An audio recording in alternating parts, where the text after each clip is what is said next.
वरिष्ठ पत्रकार रामकृपाल जी भी इस वक्त जुड़ चुके हैं। रामकृपाल जी, आपका बहुत बहुत स्वागत है। और रामकृपाल जी, सबसे पहले तो आपसे यही कि बहुत सारे राजनीति समाजवाद को लेकर, समाजवादी विचारधारा को लेकर हम सबके सामने है आज़ाद भारत में, लेकिन आज के दिन और सरकार की तरफ से ये फैसला आना कि कर्पूरी ठाकुर को, समाजवाद के इतने बड़े नेता, जननायक, प्रधानमंत्री ने अपने प्रतिक्रिया में कहा है कि जननायक थे वो, कैसे देखते हैं इस फैसले को? निश्चित तौर पर, और मुझे इतनी खुशी हो रही है, अपार खुशी है कि जो सम्मान उनको बहुत पहले मिलना चाहिए था, बिल्कुल।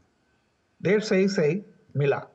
ईमानदारी की बात मैं एक सेंटेंस कहूं, समाजवादी तो बहुत सारे लोग हुए हैं, लेकिन कर्पूरी ठाकुर जी सिर्फ विचारधारा ही नहीं, उन्होंने उनका जीवन ही एक समाजवादी चिंतक का जीवन रहा है।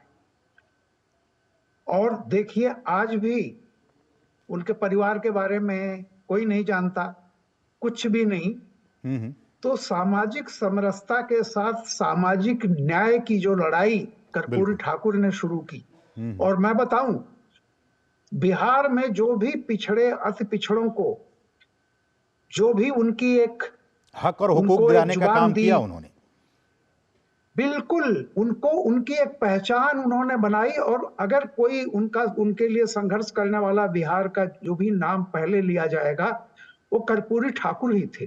पीजेंट्री मूवमेंट को उत्तर भारत में, बिहार में उसकी जड़ें मजबूत करने वाले कर्पूरी ठाकुर थे।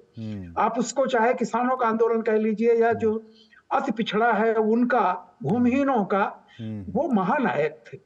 और उन्होंने अपने जीवन में, जयप्रकाश और लोहिया जी ये किसी सत्ता के लिए नहीं थे, उसी तरह उसी श्रेणी में कर्पूरी ठाकुर का नाम आता है। वो ठीक है 2 बार मुख्यमंत्री रहे बिहार के, लेकिन वो उसी तरह के, जैसे कहते हैं ना कि राजनीति में धर्म होना चाहिए, धर्म में राजनीति नहीं होनी चाहिए, लेकिन राजनीति में एक आप अपने व्यक्तिगत आचरण को इस तरह रखिए कि आप दूसरों के लिए जी रहे हैं। उसका एक ज्वलंत उदाहरण कर्पूरी ठाकुर हैं। और आज उनको जो भारत रत्न दे करके अति पिछड़े और पिछड़े समाज का सिर ऊंचा किया गया है।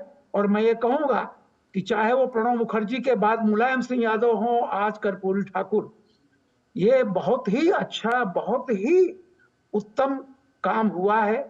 जितनी भी इसकी तारीफ की जाए, प्रशंसा की जाए, मेरी बहुत बहुत शुभकामनाएं दी जाए। बहुत से लोगों को रामकृपाल जी ये जानकारी नहीं होगी कि मंडल कमीशन जो आरक्षण देने के लिए ये सारा आंदोलन किया गया था, ये वो कर्पूरी ठाकुर ही थे जिन्होंने इस आंदोलन से पहले ही 27% आरक्षण देने की व्यवस्था की थी बिहार में पिछड़ों के लिए। एक्चुअली पिछड़ों के लिए जो आरक्षण की लड़ाई है, वो लड़ाई मैं नहीं कहूंगा, आरक्षण कर्पूरी ठाकुर ने कभी उसको लड़ाई के रूप में नहीं लिया। सबसे बड़ी बात यह है, कर्पूरी ठाकुर सही मामलों में गांधीवादी थे, और उन्होंने उस तरह से अपनी वो चीजें समाज में रखी, समरसता लाते हुए कर्पूरी ठाकुर जी ने आरक्षण की नींव रखी। और देखिए, बिहार में उसी तरह से वो हर, चाहे जो भी जाति हो, जो भी वर्ग हो, उनमें सब में कर्पूरी ठाकुर पूज्य थे, उनकी इज्जत थी, उनको लोग मानते थे कि हमारा नेता है। तो ये जो शुरुआत की कि पिछड़ों को मुख्य धारा में जोड़ने की, अति पिछड़ों को उनका सम्मान देने की, जो गांधी जी कहते थे अनटू दिस लास्ट, उस अंतिम व्यक्ति को, जिसको दलित नारायण कहते थे, उस व्यक्ति के जीवन में क्या बदलाव आएगा, समाज में बदलाव का पैमाना वही अंतिम व्यक्ति होना चाहिए। उसके लिए कर्पूरी ठाकुर ने जीवन संघर्ष किया। और ऐसे में सर, जबकि इतनी सारी बहस और राजनीति हो रही है बिहार के जाति गणना को लेकर, ये भी सच है कि सिर्फ ये पार्टियां गणना और इन तरह की राजनीति में लगी रहती है, लेकिन जिस तक ये सामाजिक सोशल जस्टिस पहुंचनी चाहिए, उनका लाभ पहुंचना चाहिए, क्या वो सामाजिक धारा में जुड़ पाए, क्या उनका आर्थिक तौर पर, सामाजिक तौर पर, राजनीतिक तौर पर वो मजबूत हो पाए, ये हम सबके सामने है।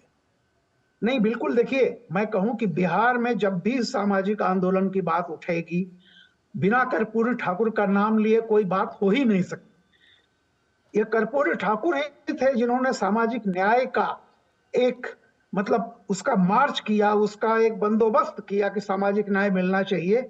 लेकिन दुर्भाग्य से कर्पूरी ठाकुर भी उसी जेपी मूवमेंट में थे, और उसके बाद वो मुख्यमंत्री भी बने 77 में।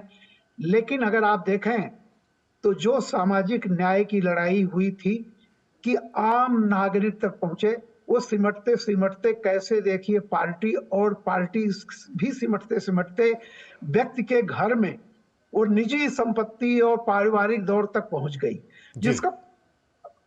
जिसका उदाहरण सब जगह। मैं आपसे कहता हूं, कर्पूरी ठाकुर के बारे में कहीं आपने सुना है कि कौन है उनके परिवार में, क्या संपत्ति उनकी किसी को रही, कोई कहाँ गए जानकारी नहीं, वो, किसी को कोई कैसे, जानकारी नहीं। कोई जानकारी नहीं है।